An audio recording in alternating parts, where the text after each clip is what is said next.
Joshua chapter number 2. And we began to look at how Joshua ordered 2 spies to go across and to spy out Jericho. Okay? 2 spies have been ordered out to go to Jericho. Now we find in verse 3 a twist or a plot, as it were, for the situation with the spies. Now remember, God had told them they were going over Jordan. Joshua, no doubt, was compelled by the Lord to send a couple spies just to get the lay of the land and find out where the defenses were and all that. That just makes sense, right? Know your enemy before you attack them, so there's no surprises. So here's Joshua now. He sends the 2 spies over, and they go into the city, and they're seen there, and it's reported to the king that 2 men from Israel came in. Now, obviously, they were wearing clothes that identified them as Israelites.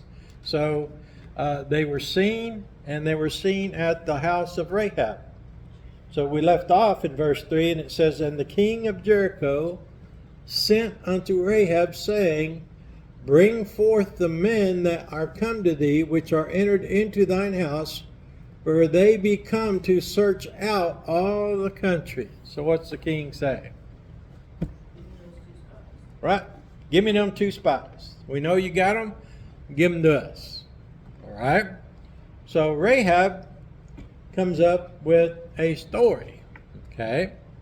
Now, if you stop and think about this, she had hid the 2 spies.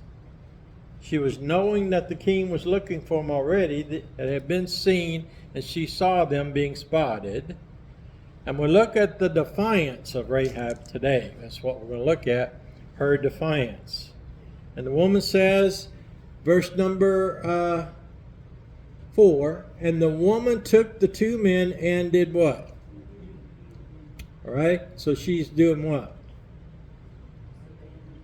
Right, she's defying the king. Now, ordinarily, that's not right. Remember, we're to pray for those that have authority over us. We're to submit to the authority of those over us.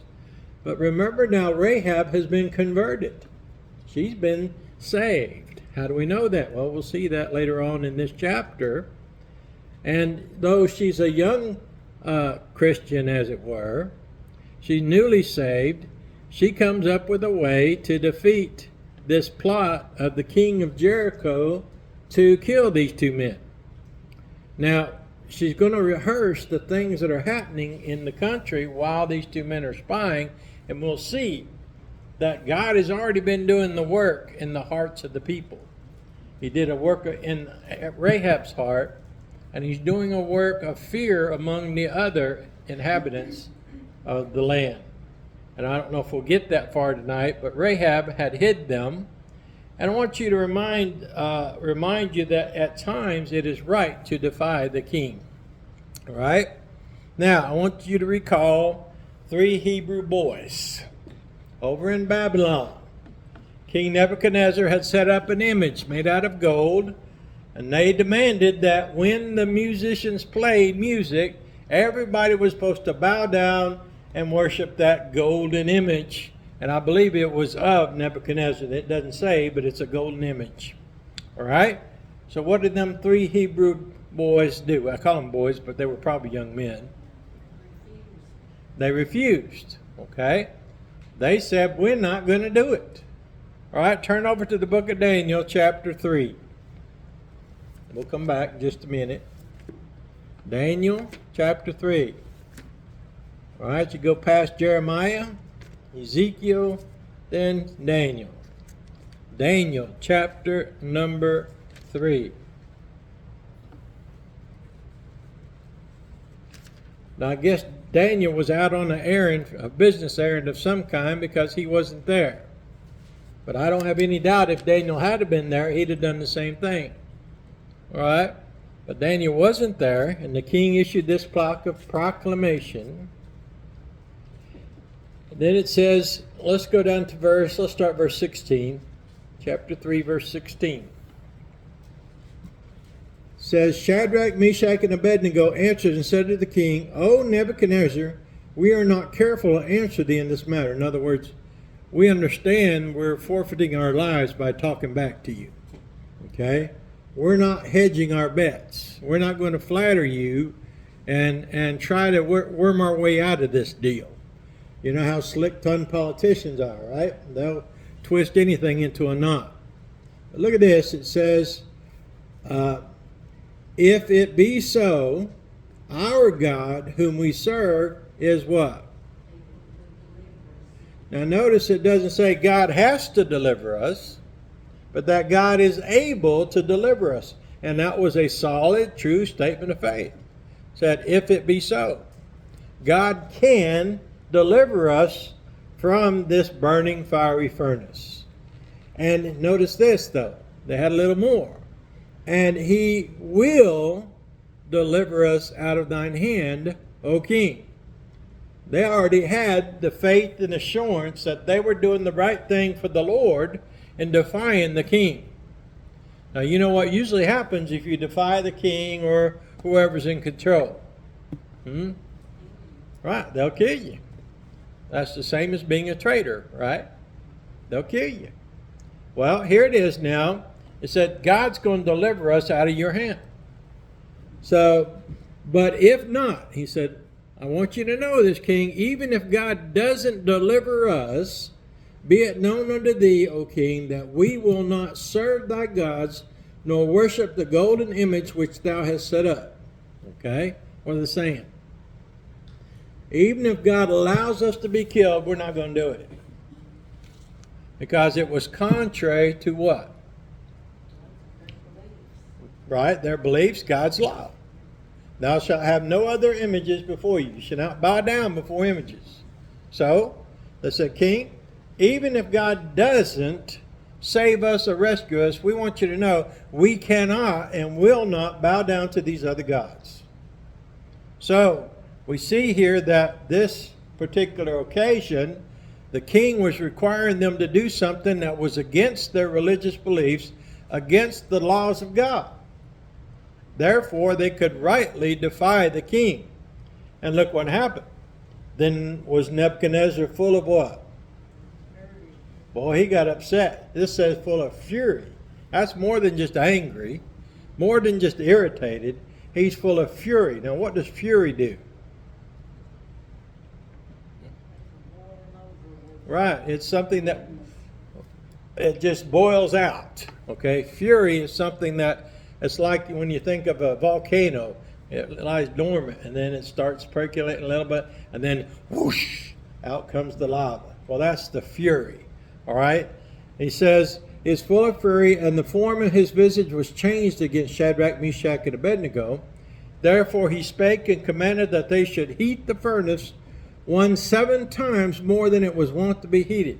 He's so angry, he wants them to heat the furnace 7 times hotter. All right? Now that furnace had to be hot in order to melt metals, to make stuff, to cook with, all that stuff. It had to be hot, didn't it? 7 times hotter is really hot.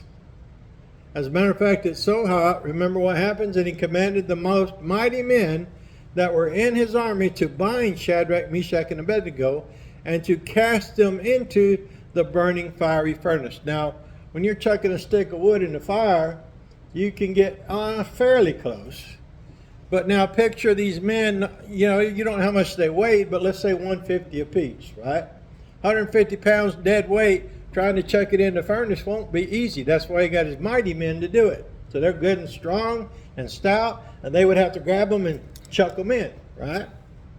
Well, it says, then these men were bound in their coats, their hosen, and their hats, and their other garments, and were cast into the midst of the burning fiery furnace. All right? And it said, therefore, because the king's commandment was urgent and the furnace exceeding hot, the flame of the fire slew those men that took up Shadrach, Meshach, and Abednego. So the men that laid hand on Shadrach, Meshach, and Abednego, what happened to them? They got burned up by being so close to chucking them boys in. So they got killed right off the bat. And then it says, and these 3 men, Shadrach, Meshach, and Abednego, fell down, bound into the midst of the burning fiery furnace. And then Nebuchadnezzar the king was astonished and rose up in haste and spake and said to his counselors, Did not we cast 3 men bound in the midst of the fire? They answered and said unto the king, True, O king. And he answered and said, Lo, I see 4 men loose, walking in the midst of the fire, and they have no hurt, and the form of the 4th is like the Son of God. So you see, God intervened, didn't he? God even paid a visit that day and had a little conversation with those 3 men that were cast into the fire. Now you think about that. These men had a justifiable reason for defying the king. Rahab, even though she had justifiable reason to protect those men, she still lied, didn't she? Which is not right. We must trust in God's providence and not commit bad to make it good. All right? We can't do that. We like to say, oh, it was a little white lie and those kind of things. No, that's wrong. Don't be lying. Okay? God's providence would have protected these 2 spies, even though Rahab didn't lie and she told the truth. God would have protected them. But God in his providence arranged those things to be so. And then there's another one. Remember Daniel in chapter 6. You don't have to go there, but in chapter 6, Daniel was told that the king had passed a law that there could be no prayer other than to the king. Okay? And what did Daniel do? He did the same thing he always did. He went right up to his window, knowing that the law had passed, and he prayed 3 times. And of course his accusers were watching to see if he would do so, and he did. And Daniel didn't do it for defiance. Daniel did it because it was what he always did, what he always was going to do, and that was to pray towards his God, to pray towards Jerusalem and to pray to God. All right, so what happened with Daniel on that occasion? Right, the lion's den. Kind of a unique system of justice to cast somebody into the lion's den with hungry lions nonetheless. What would happen to the normal situation? Man, it'd be like the devil chewing on your heel bone, wouldn't it? He's devouring you. Okay? Before, and you'll see that in that chapter, when the other guys that had set this up on Daniel, the king found out Daniel was okay. He checked them others in there and said, them lions ate them before they hit the floor. They had the mastery over them. So Daniel was willing to defy the king's order because it was against his belief, against his religion, and it was wrong. It was done out of flattery to the king, and when the king signed the law, he was all puffed up about it, and then when he found out what he did, he was upset. And he tried all night long, it says, to look for a loophole in the law and couldn't find it. And then it says that he lost his sleep all that night. He got up early in the morning and went down to the lion's den and said, Daniel, has your God saved you? And then he heard something, didn't he? Daniel was right there and says, O king, here I am. The lions' mouths were shut. And sure enough, the lions had laid down. He had him a nice little kitty cat pillow all night long. All right? No, they didn't touch him. God shut their mouths where they weren't hungry for Daniel. I guess he wouldn't taste good to them or something. I don't know. But God made it so with those lions that they didn't want him. But man, when those other fellas dropped down in there, they wanted them. And they got them. Them and their families, if I'm not mistaken, were cast in there into those lions. So there are situations that call for us to defy authority. And that is when it goes contrary to God's will and God's requirements. Okay? If it does so, then you are justified in defying authority. But otherwise, we're supposed to honor authority, pray for the authority over us, and to do what they tell us to do, as long as it doesn't override God's word. We need to remember that. There might come a time when you have to make a decision as to whether to do something or not. If God requires it of you to do the right thing, do the right thing. So Rahab does the right thing. Now, she doesn't do it exactly right, even though she's a new salvation person, even though she's been through an experience with the Lord, and she's come to trust the Lord. She still lied And let's see that. It says, look what it says. And the woman took the two men and hid them and said thus, There came men unto me, but I wist not whence they were. And it came to pass about the time of shutting of the gate, when it was dark, that the men went out. Whither the men went, I will not pursue after them quickly, or ye shall overtake them. Okay, so what's she say? Right, they done gone out the gate right at dark. So what she's doing is misdirecting those officers that are looking for him, for those two. She's misdirecting them and lying to them, so hey, they're already gone. Well, they weren't already gone, were they? Right, they was up on the rooftop. Okay? But now, if you stop and think about it, I want you to hold your finger here and go over to Hebrews chapter 11 and look at the mention here in the Hall of Faith. That's what Hebrews 11 is. It's called the Hall of Faith.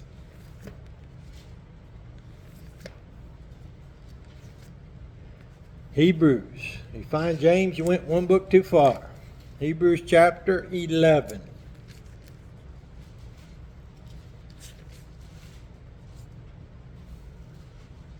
And go down to verse number 31.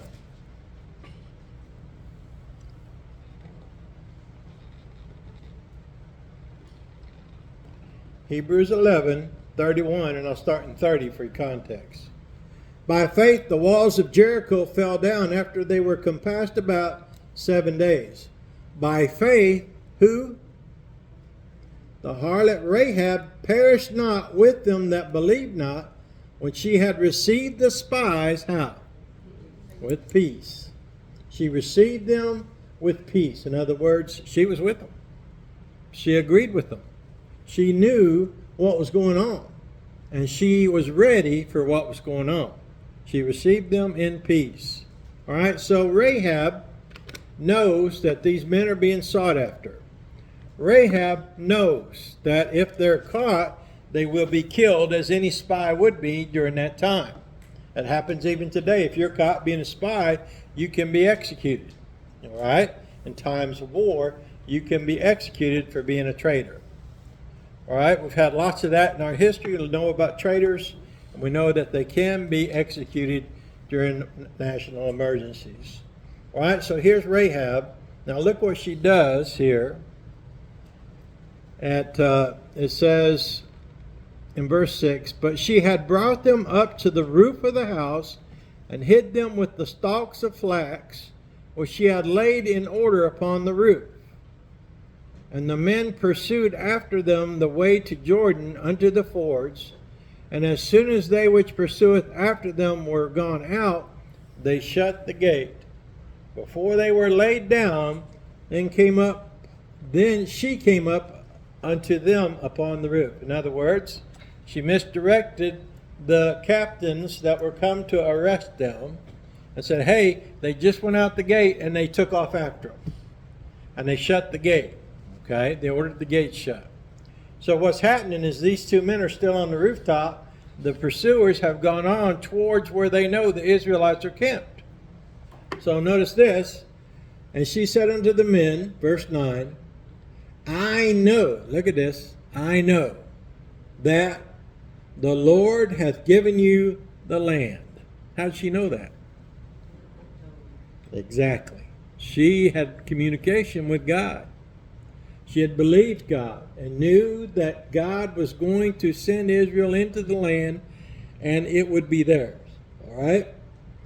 That the Lord had given you the land, and that your terror is fallen upon us, that all the inhabitants of the land faint because of you. We have heard how the Lord dried up the water of the Red Sea for you when you came up out of Egypt, and what ye did unto the two kings of the Amorites that were on the other side Jordan, Sihon and Og, whom ye utterly destroyed. As soon as we heard these things, our hearts did what? So God is using the testimony of battle that they had been in even before they got to the Jordan. They were fighting Og and Sihon. Now, everybody remember who Og is? He's the daddy of the giants. Okay? The daddy of the giants. All right. Now, can you imagine going up against a giant in battle? Can you imagine you're sitting here with a sword and a spear or something, a bow and arrow, and you're looking at this guy and you have to look up like that, get a crick in your neck to look up at him? Remember little old David? How big would he be when he faced Goliath? He was but a ruddy youth, they said. So David, being a young teenager, looked up at Goliath in defiance because the Goliath was defying God's army. So David says, I come to you in the name of the Lord.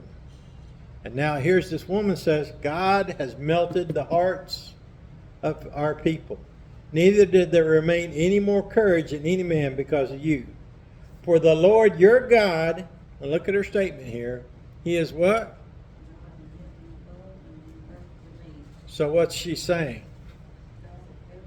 He's the God of everything. He's a sovereign God. So sovereign grace had come to her house and saved her.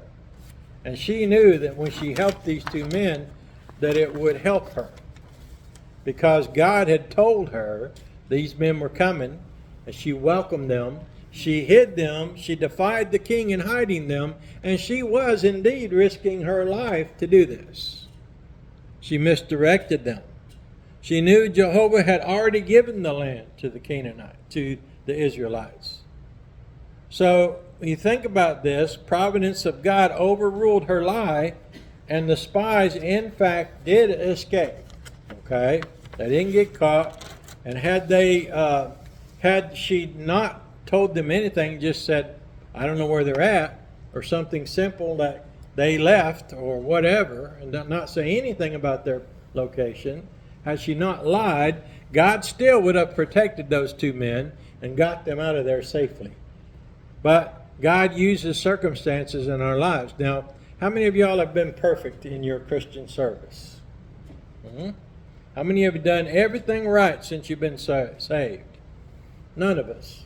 So her mistakes are recorded for us to see. But yet here she is in Hebrews 11 in the hall of faith. Why? Because she knew that God was sovereign and that God was going to do what he said he was going to do and give the land to Israel. So God will never fail those who trust in him and trust in him in faith. Remember, when we start something in faith, we must finish something in faith. Peter learned that lesson. It was a valuable lesson to him. I mentioned him this morning. Peter got out of the boat in faith, but then what did he do? He lost that faith and began to look at circumstance. Took his eyes off Jesus and began to bloop right down into the water. Well, he didn't have to say but 3 words, and boom, he was back in the boat. What was it? Lord, save me. Now, he didn't have to form a committee to decide on what to do, did he? He didn't have to pray for a couple of hours, meditating, fasting, and praying to get his answer. He prayed 3 simple words in faith, expecting the Lord to help, and the Lord picked him up, set him in the boat, and put the boat right where it's supposed to be in its final destination by faith. So faith needs to be strong. Faith needs to be ready to follow God obediently and follow God truthfully. We don't need to lie. We need to tell the truth. Sometimes we don't have to tell everything we know, but don't lie. All right? So Rahab now has committed this favor, and we'll pick up with this, verse number 12, and look at the contract she makes with the 2 spies from verse 12 down to the end of the chapter. We'll see how she makes a contract with the 2 spies to rescue her and her family and those that are in her household when the Israelites come to Jericho. And they make an agreement, and this is where we see the scarlet thread. All right? Everybody remember the scarlet thread? She let them down by a scarlet cord down the wall that day, or that night. And they took off, and she said, go hide in the mountains for 3 days, then go back across. And that's what they did, and they got back safe by the providence of God. The pursuers went back home. They went across the river. and talk to Joshua. So read ahead, read the rest of the chapter, and see what she makes the contract for here in these last few verses of the chapter. All right, we'll stop there. Let's all stand.